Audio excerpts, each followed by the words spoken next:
Hey guys, in this video I'll show you how to activate the macro security token.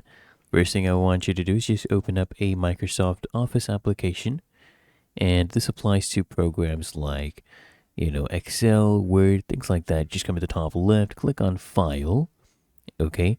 And from here, I want you to click on Options.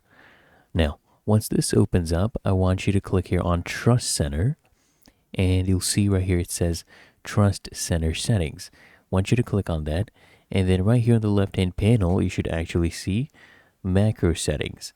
And what I need you to do is just choose one of these settings. So what you can do is you can choose disable all macros with notification.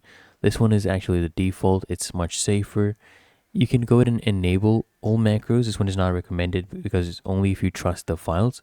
If you want a middle safer option, you can choose this one.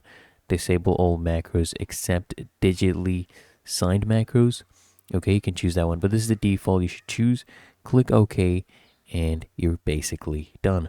Really that easy. If you found this helpful, make sure you smash that like button and subscribe to App Mentor.